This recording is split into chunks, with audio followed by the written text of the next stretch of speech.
இன்றைய chai with Chitra social talk நிகழ்ச்சியில் இடம்பெறுகின்ற விருந்தினர் அரசியல் விமர்சகர் ரவீந்திரன் துரைசாமி.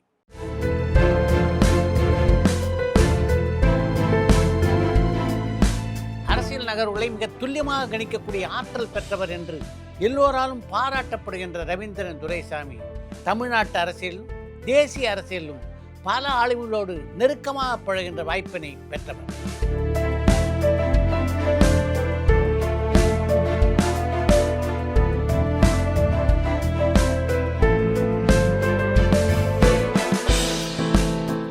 கலைஞர், ஜெயலலிதா, ஜி.கே. மூப்பனார், ஐயா ராமதாஸ் உட்பட பல தலைவர்களோடு பழகிய அனுபவங்களை பற்றியும் இன்றைய அரசியல் சூழல் பற்றியும் இந்த நேர்காணலிலே பகிர்ந்து கொண்டிருக்கிறார் ரவீந்திரன் துரைசாமி.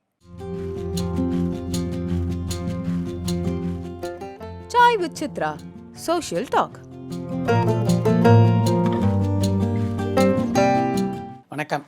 வணக்கம் சித்ரா லட்சுமணன் சார். அரசியலில் எந்த காலகட்டத்தில் உங்களுக்கு ஆர்வம் ஏற்பட்டது? ஐயா தாளிங்க நாடாரோட உறவுங்கிறது 80க்கு மேலே தான். எங்கள் ஊர் சாமிதோப்பு, ஐயா ஒரு ஒசரவில் டிஸ்டன்ட் ரிலேட்டிவ் தான். நாங்கள் அரசியல் எனக்குங்கிறது சின்ன வயசுலே 71 என்னோட 11 வயசுலே அரசியல்லாம் இருந்து நமக்கு இது 70களில் உள்ள ஒரு அரசியல். அது எங்கள் ஊர் மையமாக வச்சு உள்ள அரசியல். எங்கள் ஊர் ஃபுல்லாக காங்கிரஸ்வோ, ஸோ அந்த காங்கிரஸ்வோ அந்த மையமாக உள்ள ஒரு அரசியல் இருந்தது. அதை தொடர்ந்து 75 எமர்ஜென்சிக்கு எதிரான ஒரு இது. இப்போ நமக்கு சின்ன வயசு தான்.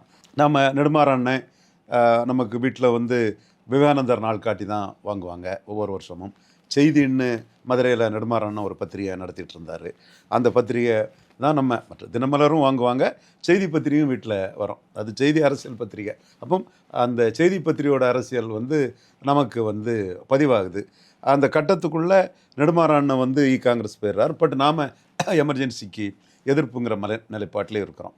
அது பெரிய அரசியல் பதவி அதனால் அந்த உணர்வு எமர்ஜென்சி. இது 70களில் நம்மளோட இது. அப்புறம் இந்து முன்னணி வரும்போது ஐயா தாளிங்க நாடார் கூட இணைஞ்சு பயணித்தோம்.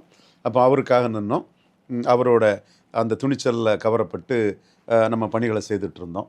இன்னும் சொல்லப்போனால் அவர்கிட்டே சண்டை போடக்கூடிய அளவுக்கு அரசியல் விவாதங்களை கேள்வி கேட்கக்கூடிய அளவுக்கு இருக்கும். நிறைய விஷயங்களை அவர் எக்கச்சக்கம் அவர் நமக்கு படித்து தந்திருப்பார். இதாண்டா அரசியல், இது புரியாமல் இருக்காதாடான்லாம் நிறைய படித்து தந்திருப்பார். நம்மளே அவர்கிட்ட வேணும்னா பல வேர்லேயும் பழுக்குமான்னு கூட நம்ம அவர் கூட சண்டை போட்டிருக்கோம். குறிப்பாக ஆர்எஸ்எஸ்க்கு எதிராக திண்டுக்கல் அதிமுக பொதுக்குழு கூட்டம் திண்டுக்கல்ல வச்சு நடந்தது. அதில் ஆர்எஸ்எஸ்க்கு எதிராக ஒரு தீர்மானம் போட்டிருந்தாங்க. அப்போ நம்ம இதை எதிர்க்கணும், எம்ஜிஆரை எதிர்க்கணும்னு சொன்னேன். அவர் சிம்பிளாக அன்றைக்கி என்ன சொன்னார்னா, இந்து தர்மத்துக்கு நம்ம இதுக்கு யார் நெருக்கம், எம்ஜிஆரா கருணாநிதியா?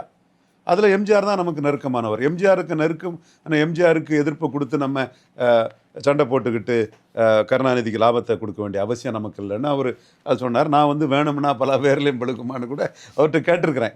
பட்டு அதே காலகட்டத்தில் தர்மாய சந்தோஷம்னு ஒரு கிறிஸ்தவ மத வெறி கொண்டவர் வரும்போது பழனிவேல் ராஜனுக்கு முழு ஆதரவையும் கொடுத்து எம்எல்சி எலெக்ஷனில் பழனிவேல் ராஜன் மதுரையில் மிகப்பெரிய வெற்றியும் பெற்றார். அதுபோல் திருச்சியில் பாலகிருஷ்ண பிள்ளைன்னு ஒரு முனிசிபல் சேர்மனுக்கு ஆதரவு கொடுத்து இதுவும் பண்ணார். ஸோ அவங்க இந்து முன்னணிங்கிற ஒரு இயக்கத்தில் அவர் கூட நான் இணைஞ்சு பயணித்தேன்.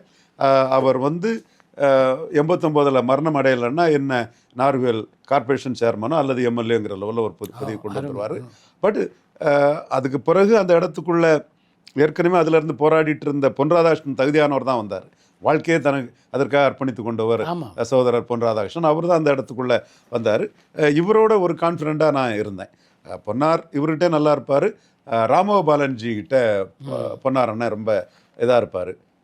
நான் இவரோட மறைவுக்கு பிறகு இனிமேல் எனக்கு கன்னியாகுமரி மாவட்ட அரசியலுக்குள்ளே காட்ஃபாதர்னு யாரும் இல்லைன்னு சொல்லும்போது டாக்டர் ஐயா கிட்ட சேர்ந்தேன். ஆமாம், அவரோட தான் முதல்ல ஒரு நீண்ட கால அரசியல் பயணம் இல்லையா உங்களுக்கு? ஆமாம், ஆரம்ப கால ஃபவுண்டர் மெம்பரில் நம்ம ஒருத்தர். இன்னைக்கு ஜாதி வாரி கணக்கெடுப்பெல்லாம் போகுதில்ல, இது ஜாதி சங்க தலைவர் இதாட்டு வன்னியர் சங்க தலைவர் ஐயாவும் முக்குலத்தோர் தேவர் பேரவை சார்பாக இன்ஜினியர் அண்ணன் நகைமோகன் அண்ணனும் நாடார் சங்கம் சார்பாக நானும் வருவோம். நாடார் சங்கம் சார்பாக நான் ஒன்று, நாடார்களுக்கு நான் ஒன்றும் தலைவர் கிடையாது.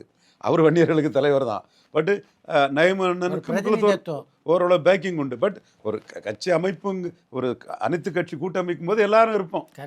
அப்போ அந்த இடத்துக்குள்ளே ஜாதிவாரி கணக்கெடுப்புங்கிறது தான் தீர்வுங்கிறத பெரியார் திடலுக்கு அடுத்தால பீகாக் ஹோட்டல்னு ஒரு ஹோட்டல் இருந்தது. பெரிய ப்ரோக்ராம்கள்லாம் வந்து பெங்களூர் எங்களூர்லாம் புஸ்தக வெளியீட்டு விழா விடி ராஜசேகர் தலித் வாய்ஸ் அவர் வெளியிட்டு பாமக சார்பாக ஸ்பான்சர் பண்ணி அந்த அங்கே உள்ள கவுடா வன்னியர் இந்த அதில் உள்ள இதெல்லாம் ஹைலைட் பண்ணி தமிழுங்கிறதுக்குள்ள பண்ணி நிகழ்ச்சி நடந்த போது ஜாதி சங்கங்கள் வந்து பிறகு ஒருங்கிணைந்து கலந்துரையாடல் பண்ணுவோம். அப்போ தான் ஜாதிவாரி கணக்கெடுப்புங்கிறத வந்து டாக்டர் ராமதாஸ் வந்து அனைத்து ஜாதிகள் சார்பாட்டு சொன்னார். இப்போ ஜாதிவாரி கணக்கெடுப்பு அரசாங்கம் அறிவிச்சிருக்காங்க பாலிசி அடிப்படையில். என்னோட வேண்டுகோள், மத்திய அரசை பற்றி நீங்கள் கவலைப்படாதீங்க, நீங்கள் 6 மாதத்துக்குள்ளேயோ 1 வருஷத்துக்குள்ளேயோ டைம் லிமிட் கொடுத்து அதை செய்யுங்கன்னு தான் என்னோட கருத்து. அப்போ அதை மூட் பண்ணது என்னோட கருத்து தான். பட் அவங்கள பொறுத்தவரை அதுக்கு ஒரு 7-8 வருஷத்துக்கு முன்னாடியே 20 விழுக்காடு மாநிலத்திலையும் 2 விழுக்காடு மத்தியிலையும் வேணும், ஜாதிவாரி கணக்கெடுப்பு வேணுங்கிறத அவங்க வன்னியர் சங்கம் சார்பாக கேட்டாங்க.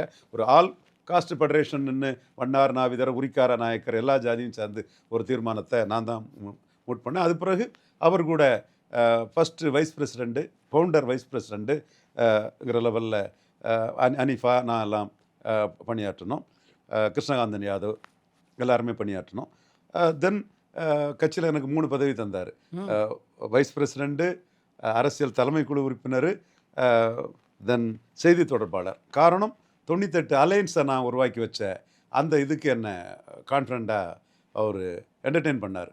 98 வந்து கலைஞர் இவரை காலி பண்ண பார்த்தார் டாக்டர் ராமதாஸை. அது அரசியல், ஏன்னா அவரும் சமநீதிங்கிறாரு இவரும் சமநீதிங்கிறாரு.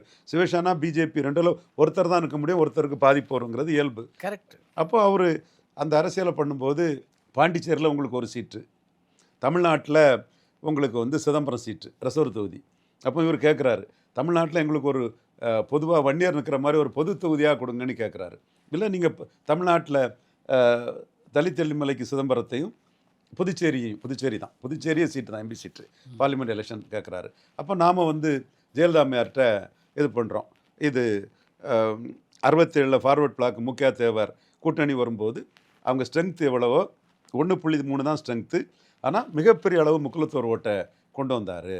அதே மாதிரி குமரி ஆனந்தன் 80 காக்கா தேக்கா எம்ஜிஆர்ட்ட கூட்டணி வரும்போது அவர் ஒரு நேஷனலிஸ்டாக இருந்தாலும் கூட நாடார் பைக்கிங் இருந்தது. மிகப்பெரிய அளவு நாடார்கள் வந்து 60 தொகுதியில் அதிமுக வெற்றி பெறதுக்கு காரணமாக இருந்தாங்க. மூதறிஞர் ராஜாஜி காமராஜ் ரெண்டில் பிராமணர்கள் டிவைடாகி தான் இருந்தாங்க. ஆனால் மூதறிஞர் ஒரு கூட்டணின்னு வரும்போது பெருமளவு பிராமின்ஸ் வந்து திராவிட முன்னேற்ற கழகத்துக்கு வாக்களித்தாங்க. இதெல்லாம் சோஷியல் ஃபோர்ஸோட தாக்கம். வன்னியர்கள் மத்தியில் பிஎம்கே ஒரு ப்ரைடாக நினைக்கிறாங்க. கலைஞர் வந்து பாமகவை தனிச்சு விட்டு அழிக்க நினைக்கிறாப்புல. நீங்கள் பாமகவுக்கு வந்து அன்னைக்குள்ள லெவலில் அண்ணன் வைகோவை கம்பேர் பண்ணேன். நான் பாமகவில் இருந்தனால அன்னைக்கு வைகோவை கம்பேர் பண்ணி வைகோ அண்ணன் இருக்கக்கூடிய ஓட்டு திமுக வேண்டாம், அண்ணா திமுக வேண்டான்னு இருக்கக்கூடிய ஓட்டு, இது வன்னியருக்கு ஒரு எழுச்சி வரணும்னு இருக்கக்கூடிய ஓட்டு, இது பெரிய அளவு உங்களுக்கு கான்ட்ரிபியூட் பண்ணணும்னு சொன்னேன். ஜெயலலிதா அம்மையார் வந்து அதை ஏற்றுக்கிட்டு அலையன்ஸில் வந்து 5 சீட்டு ஒதுக்கி கொடுத்து ப்ளஸ் வாழப்பாடியாருக்கு 1 5+1 கொடுத்து வைகோ அண்ணனுக்கு வந்து அதிக ஓட்டு இருந்தது. ஆனால் ஜெயலலிதா அம்மையார் என்ன பண்ணாங்கன்னா ராமதாஸ் அடுத்து வைகோன்னு ஆர்டர் பண்ணாங்க. அதில் இன்னொரு விஷயமும் இருக்குது. இவர் சமூக எழுச்சியை மட்டும் பார்ப்பார். அண்ணன் வந்து எம்ஜிஆர் பேரை சொல்லி ஜெயலலிதாவுக்கு ஒரு சிக்கலையும் உருவாக்க பார்ப்பாருங்கும் போது இந்த இதை பண்ணாப்புல. அப்போ வந்து கலைஞர் தான் சொன்னார், ராமதாஸ் கொள்கை உள்ளவர், ரவீந்திரன் துரைசாமி வந்து கொள்கையற்ற ரவீந்திரன் துரைசாமி கொள்கையற்ற ஒரு கூட்டணியை உருவாக்கிட்டாரு அப்படின்னு கலைஞர் வந்து உங்கள் மேலே ஒரு குற்றச்சாட்டை வச்சார். அப்போ நான் கேட்டேன், end justifies the means.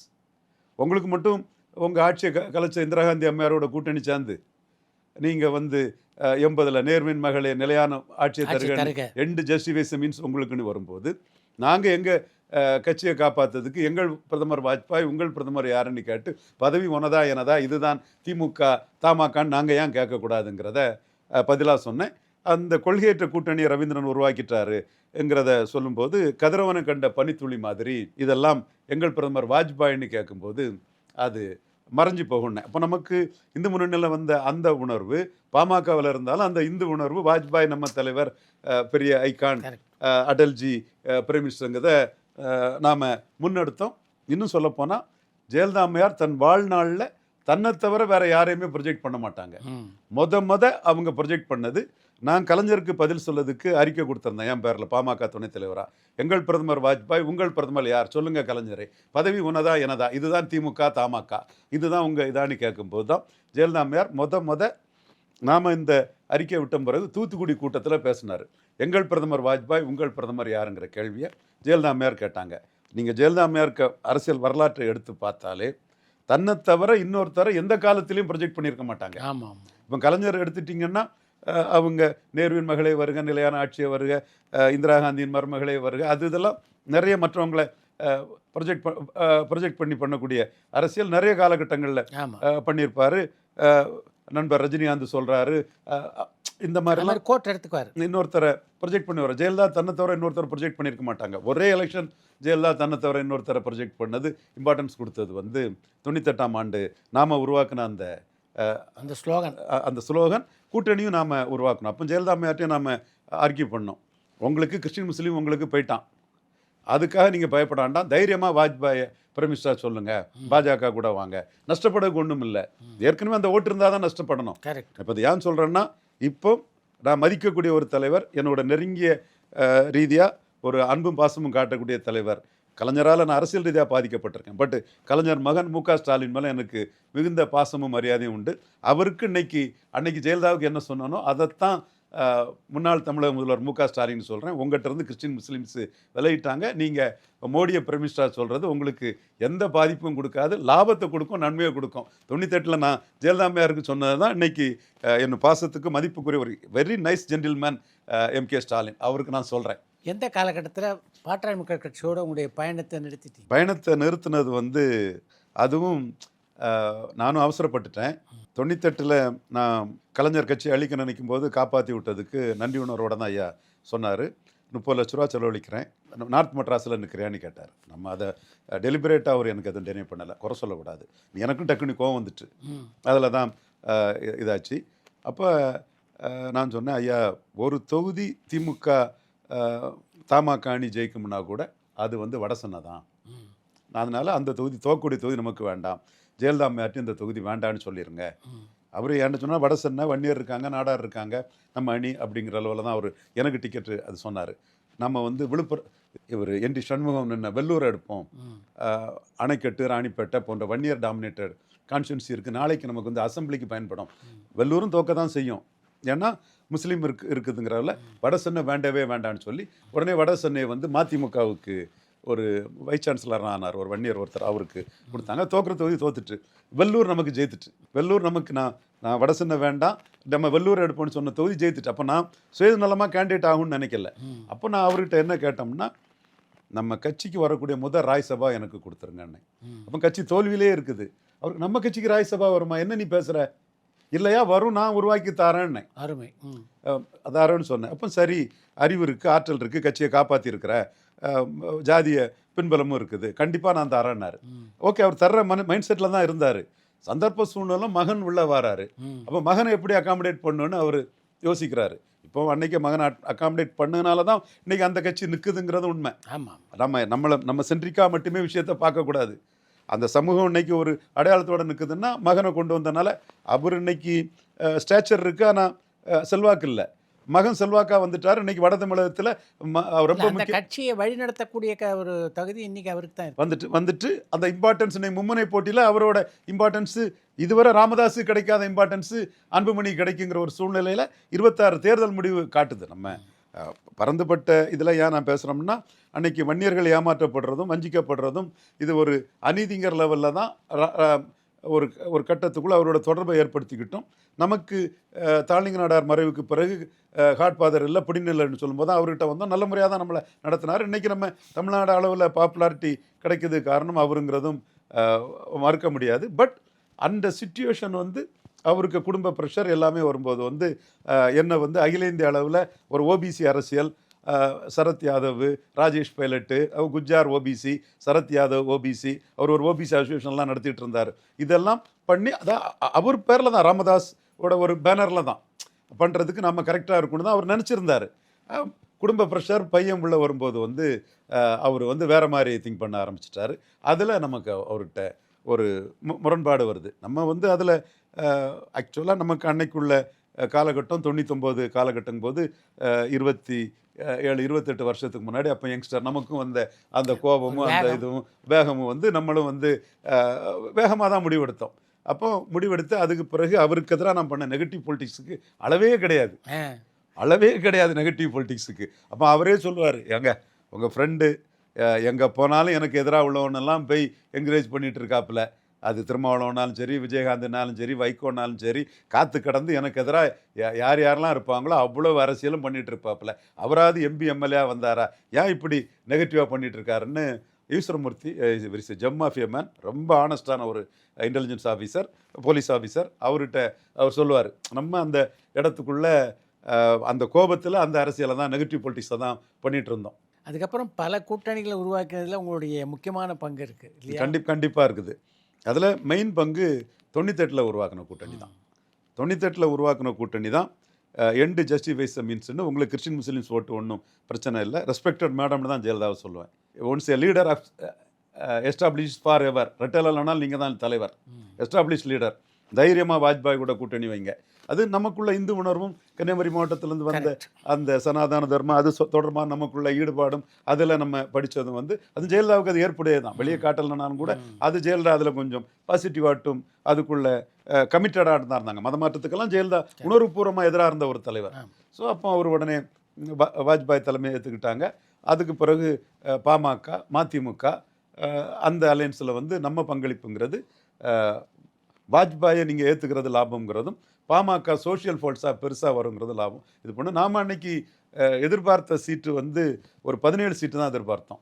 Kovai குண்டு வெடிப்பு இதெல்லாம் சேக 30 சீட்டு வந்துட்டு பாமக சார்பாக தலித்தெழில் மேலே அமைச்சரானார். ஆமாம். அதுக்கு பிறகு நம்ம ரோல் என்னென்னா ஒரு நெகட்டிவ் ரோலாக தான் பண்ணிகிட்டு இருந்தேன். அந்த கட்டத்துக்குள்ளே நம்ம ரோல் பாசிட்டிவ் ரோலுங்கிறத தாண்டி ஒரு 2001 திருமாவளவனை போய் நீங்கள் தனிச்சு நிற்காதீங்க, இப்போ நீங்கள் அடுத்து ஜெயலலிதாவுக்கு எதிரான கூட்டணியே நீங்கள் தான் நினச்சிங்க. நம்ம தான் பண்ணது பொலிட்டிக்கல் ஸ்ட்ராட்டஜிங்கிறது ஓகே ரோல் ப்ளே பண்ணுங்கிற லெவலில் பண்ணுமே தவிர நம்ம கன்ஸ்ட்ரக்டிவாக ப்ளே பண்ணி பாசிட்டிவாக ப்ளே பண்ணி ராமதாஸுக்காக தான் பண்ணணும். அதில் ரிவார்டு கிடைக்கல, பட் அதில் பேரும் புகழும் கிடைச்சிங்கிறது உண்மை. அதற்கு பிறகு நம்ம அந்த குறி என்னென்னா பிஎம்கேயோட அந்த முக்கியத்துவத்தை குறைக்கணும். அப்போ PMK versus Visika, PMK versus தேமுதிக, பிஎம்கே வர்சஸ் மதிமுக, இந்த கட்சிகளெல்லாம் பிஎம்கேக்கு எதிராக ஒரு திரட்டிக்கிட்டு இது பண்ண. பட் நான் அதில் செய்த பெரிய இது என்னென்னா ப்ரோ வன்னியர் ஆண்டி ராமதாஸ், வன்னியர் சமூகத்துக்கு ஆதரவாட்டும் ராமதாஸால் பாதிக்கப்பட்டதுனால ராமதாஸுக்கு எதிராட்டும். இந்த இடத்துல தான் மற்றவங்க எந்த இடத்துல தோப்பாங்கன்னா வன்னியர் சமுதாயத்துக்கே எதிராக போய் அவுட் ஆயிடுவாங்க. நான் ப்ரோ ஒன்னியர் பண்ணனால தான் ஜெயலலிதா அம்மையார் 99 பாமக கூட்டணிக்கிட்ட தோத்துடுறாங்க. தலித்தெழில் மேலே நான்லாம் போய் பேசும்போது சொல்கிறோம், நீங்கள் செங்கல்பட்டில் எஸ்எஸ் திருநாவுக்கரசு முதலியாருக்கு பதிலாக ஏகே மூர்த்தி, பெரிய ஆர்கனைசர், நம்ம ரொம்ப வெரி நைஸ், பெரிய ஆர்கனைசர், ரொம்ப மக்கள் தொண்டர், ரயில்வே மினிஸ்டர் தான் சாதித்த ஒரு சகோதரன். நீங்கள் ஏகே மூர்த்திக்கு எதிராக ஒரு வன்னியரை விட்டால் மூர்த்தியை தோக்கடிச்சிருக்கலாம். என்டி சண்முகத்துக்கு எதிராக நீங்கள் முகமது ஆசிப்னு ஒரு உருது முஸ்லீமை போட்டிங்க, நீங்கள் அந்த இடத்துல ஒரு வன்னியரை போட்டால் என்டி சண்முகத்தை தோக்கடிச்சிருக்கலாம். அப்போ நீங்கள் ராமதாஸை தோக்கடிக்கணும்னா ப்ரோ வன்னியர் பண்ணுங்கள், ப்ரோ வன்னியர் பண்ணி ஆண்டி ராமதாஸ் பண்ணுங்கள். ஸோ அந்த ஸ்ட்ராட்டஜியை ஜெயலலிதா எடுத்துக்கிட்டாங்க. விஜயகாந்த் தலைமையில் அமைத்த கூட்டணி வெற்றி பெறாமல் முடியாமல் போனதுக்கு என்ன அடிப்படை காரணம்னு நினைக்கிறீங்க? 2016 மக்கள் நல கூட்டணி போயிருக்கக்கூடாது. அவர் எண்டு ஜஸ்டிஃபைஸ் த மீன்ஸ்ன்னு கலைஞர்கிட்ட தான் போயிருக்கணும். அவர் கன்சிஸ்டண்டாக லீடர்ஷிப்பில் நின்று இருப்பாருன்னா அவர் ஏறி வந்திருக்க முடியும். நீங்கள் ஒரு முடிவு எடுத்தீங்கன்னா 10ல் 8 சரியாக இருக்கும் அப்படின்றது தான் உங்களை பற்றிய கணிப்பு. ஆனால் இந்த முறை விஜய் விஷயத்தில் அது மிஸ் ஆனதுக்கு என்ன காரணம் நீங்கள் எப்போது யோசிச்சிருக்கீங்களா?